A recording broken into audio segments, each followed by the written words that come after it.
اس نے اپنے پاس لے لیے. تو اب بچے جو ہیں اگر آپ دیکھیں تو ہر مہینے ہر ہفتے کوئی نہ کوئی واقعہ ہو جاتا ہے کہ گٹر کا ڈھکنا نہیں ہے, بچہ جو ہے اس میں گٹر میں گر گیا, مر گیا. کتنے بچے بےچارے مر چکے ہیں. ٹھیک ہے, اب یہ کام جو یہ علاقے کے کونسلرز کا ہوتا ہے. ٹھیک ہے, لیکن جب کونسلر ہی نہیں ہے یا کونسلروں سے آپ اختیارات چھین لیتے ہیں تو بتائیں یہ کیسے یہ سسٹم چلے گا. تو یہی میرا اگلا آپ سے سوال ہے کہ یہ سول جو جمہوریت والے لوگ ہیں وہ اس بلدیاتی نظام سے کیوں بھاگتے ہیں؟ دیکھیے سب سے بڑی میں آپ کو بات بتاؤں, اس لیے بھاگتے نہیں ہیں بلکہ ایک سسٹم ہوتا ہے جس کی طریقے سے. دیکھیے پاکستان میں آج تک انگلینڈ کا ہی نظام رائج ہے, یہ آپ کو پتا ہے. ہمارا جو لا ہے وہ بھی انگلینڈ کا ہے, ہمارا جو کیا کہتے ہیں بلدیاتی نظام ہے وہ بھی انگلینڈ کا ہے. میئر وہاں بھی ہوتا ہے, ہمارے یہاں بھی ہوتا ہے. لنڈن کاؤنسلر آپ کے یہاں بھی ہوتے ہیں, ہمارے یہاں بھی ہوتی ہے. لیکن انفارچونیٹلی دیکھیے جتنا بجٹ کاؤنسلرس کو یا لوکل میئرس کو ملتا ہے اس میں سے وہ 10% بھی کام نہیں کرتے ہیں. یہ بات آپ کو پتا ہے, یہ سب کو پتا ہے. ڈھکنے غائب ہو گئے, آج تک کراچی کے اندر صفائی کے لیے وہ میئر لڑتا رہتا ہے, جی میرے پاس بجٹ نہیں ہے اس کے. بھائی جب بجٹ ہوتا ہے تو وہ جاتا کہاں, ان سے پوچھو تو جو مین چیزیں جو کرپشن, پھر وہی بات آ جاتی ہے, آپ کہیں گے پھر آپ کرپشن لے کر آ گئی. بھائی جب آپ کے پاس لوکل کاؤنسلر لوکل میئرس کے پاس سارا ٹائم آپ لڑتے ہو کہ جی ہمارے پاس کوڑا اٹھانے کا بجٹ نہیں ہے, ہمارے پاس گٹر کے ڈھکنے لگانے کا بجٹ نہیں ہے, ہمارے پاس صفائی کرانے کا بجٹ نہیں ہے, تو جو بجٹ آپ کو دیا تھا وہ گیا کہاں؟ وہ تو پوچھنے والا کوئی ہے ہی نہیں. جب فوج آ جاتی ہے, جب آپ جیسے آپ کہہ رہے ہیں کہ ماشاء اللہ آ جاتا ہے تو یہ بند کر دیتے ہیں کیونکہ ان کو پتا ہے یہ کرپشن کر گئے. ان کو یہ پتا ہے کہ سڑکیں نہیں بنائی, کھا گئے. ان کو یہ پتا ہے کہ جو ٹوٹی پھوٹی سڑکیں بنائی ایک بارش میں ختم ہو گئی. ان کو یہ پتا ہے کہ گٹر کے ڈھکنے جو ہیں ہلکے والے بنائے میں, بارش ہوئی تو اندر چلا گیا بچہ گر کے. میرے سامنے کی بات ہے, I was in Karachi for last 2 years before. میرے سامنے ایسا ایک باکس پڑا ہوا تھا, کارٹن جسے کہتے ہیں کاغذ کا باکس. تو میں نے سوچا میں اس کو پھیلاؤں نہیں پھیلاؤں, میں کیڈی مارکیٹ کی بات ہے, ایسی میں جا رہی تھی, میں نے کہا صبح جا کے دیکھوں کیا ہوتا ہے. تو میں جب پھلانگنے لگی میں نے کہا نہیں میں اس کو پھلانگ لیتی, میں نے اس کو پھلانگ لیا. میں نے جیسے ہی پھلانگا تو پیچھے سے ایک آواز ہے دھڑام. میں نے کہا یہ کیا ہوا؟ جب میں نے پیچھے مڑ کے دیکھا وہ آدمی اندر, لا الہ الا اللہ محمد رسول, یہ میرے سامنے کا واقعہ ہے. میں نے کہا یہ تو بڑا میں نے کہا یہ گٹر کا ڈھکنا تو اللہ کرے میں بچ گئی. آپ بلیو کریں کہ یہ میرا آنکھوں دیکھا واقعہ, مین مارکیٹ کے اندر وہ بندہ اندر ایک دم سے اس نے اپنے آپ کو جمپ کر کے نکالا, اپنا ٹیلی فون چیک کیا کہ فون تو صحیح تھا نہیں تھا. یہ حالت ہے آپ کی. تو میئر اور جو لوکل کاؤنسلرز ہوتے ہیں ان کے بجٹ میں جو کرپشن ہوتی ہے, اس لیے جب فوجی حکومت آتی ہے تو وہ سب سے پہلے بند کرتی ہے کیونکہ ان کو پتا ہے کرپشن کر گیا.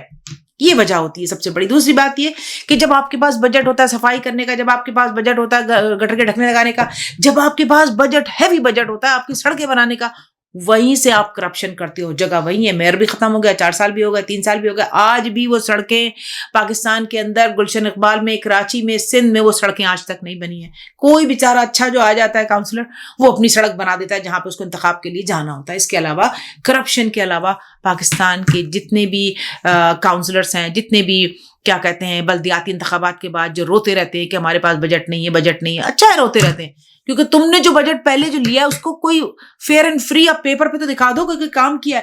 جب نہیں کرتے ہو تو ظاہر ہے گورنمنٹ آف سندھ یا گورنمنٹ آف پنجاب کاہے کو بجٹ دے گی آپ کو؟ بھائی کس لیے دے گی؟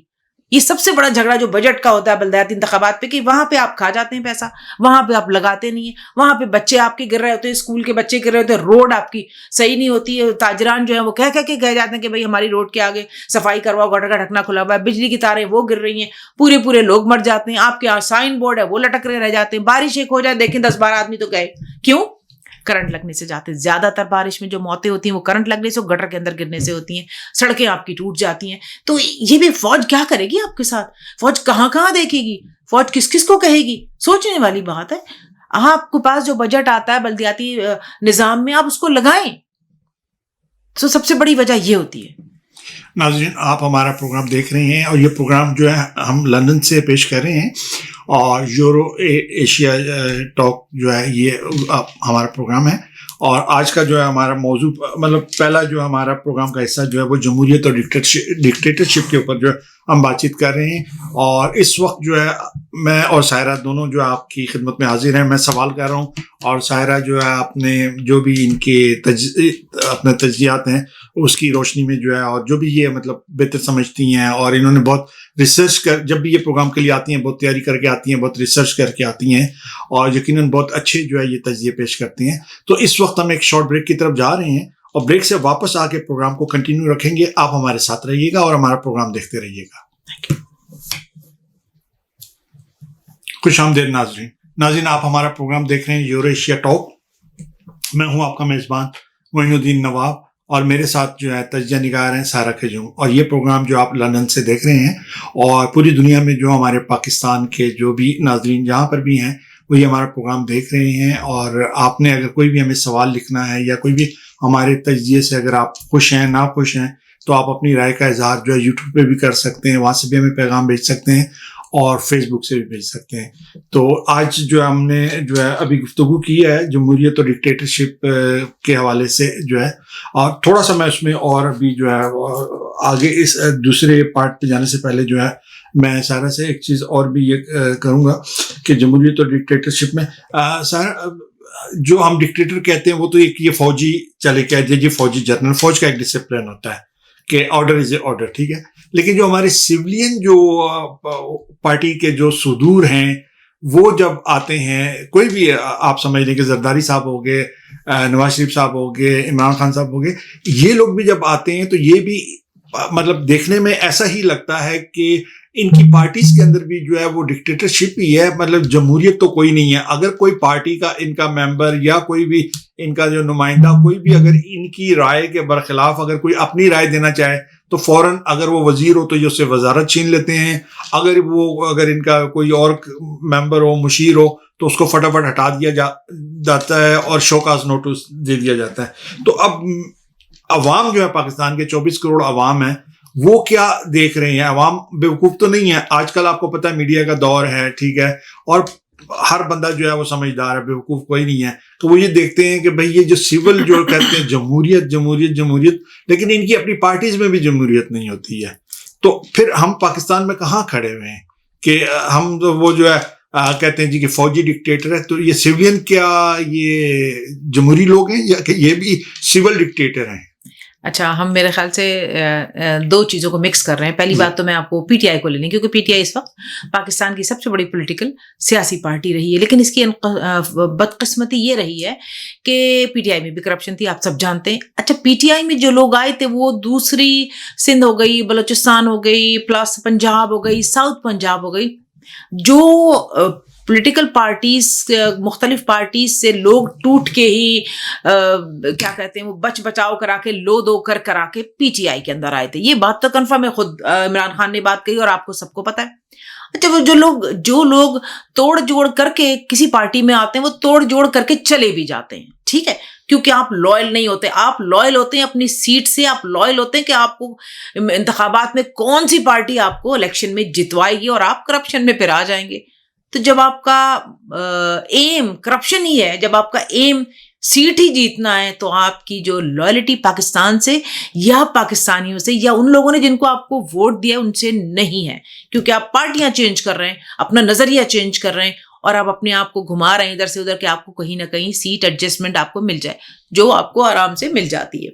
جو پیپلز پارٹی ہو گئی یا پھر نون لیگ ہو گئی یا پی ٹی آئی ہو گئی, ان سب کے لیے ایک بات میں آپ سے کہوں گی, دیکھیے, انسان انٹرنیشنلی پالیٹکس کرے, انسان کیا کہتے انٹرنل پالیٹکس کرے, انسان جو ہے کسی بھی لیول پہ پالیٹکس کرے, آپ ایک چیز نوٹ کریں, یورپ کی, امریکہ کی, ایون کہ لنڈن کی, انگلینڈ کی جہاں ہم رہتے ہیں, یہاں پہ اسپوکس مین پارٹی کا ایک ہوتا ہے جو اس کا میڈیا سیل جاری کرتا ہے آفیشلی. یہ بات آپ میری سنیں غور سے. آپ کی پارٹی میں, پی ٹی آئی کی پارٹی میں اسپیشلی ہر بندہ, ہر منسٹر, ہر لوکل کاؤنسلر, ہر بندہ اسپوکس مین بنا ہوا تھا. اللہ کی دیکھیے, وہ تو عزو منتشا, وہ تو ذل منتشا. آپ پالیٹکس کریں, آپ گالیوں پہ نہیں آئیں, آپ اس کی ذاتیات پہ نہیں آئیں, آپ ان کے بچے نہ گنوائیں, آپ ان کی چیزیں نہ گنوائیں, آپ کرپشن پہ آ جائیے نا. اگر ایسی بات ہے, اگر آپ اتنے اچھے پولیٹیکل لیڈر ہیں, تو پھر میں یہ بات ایمفسائز کروں گی اس بات کو کہ غلط اور لو لینگویج کسی بھی پارٹی کے ممبر کا حق نہیں ہے کہ کسی دوسرے پر اچھالے, اور آپ لوگوں نے اچھالی ہے. تو یہ چیزیں ہمیں سب سے بڑی کنٹرول کرنی چاہیے کہ آپ کا اسپوکس مین, ووکل پرسن ایک ہونا چاہیے جس کے اندر کوئی ابیوسو لینگویج پاکستان اسلامی جمہوریہ کے خلاف نہیں ہونی چاہیے. سب سے بڑی وجہ یہی ہوتی ہے کہ ہر بندہ رات کو بیٹھ کے اپنا آرام سے بنا کے صبح شروع ہو گیا, کیونکہ پاکستان کے اندر میڈیا سیل بہت تیزی سے کام کرتا ہے, سوشل میڈیا بہت تیزی سے کام کرتا ہے, سوشل میڈیا پہ ہر چیز پڑی ہوتی ہے, آپ ڈیلیٹ کر دیں پھر بھی آپ کو کہیں نہ کہیں سے مل جائے گی. تو یہ جو بڑی بڑی پارٹیز ہوتی ہیں ان کو سب کو یہ چاہیے کہ آپ ایک اپنا کیا کہتے ہیں اسپوکس مین رکھیں یا اسپوکس ویمن رکھیں, جو پارٹی کے انٹرنل اور جو اس کے انٹرنیشنل افیئرس ہوتے ہیں, جو لوکل افیئرس ہوتے ہیں, اس کو وہ ڈیل کرے اور اس کے لیے بات کرے.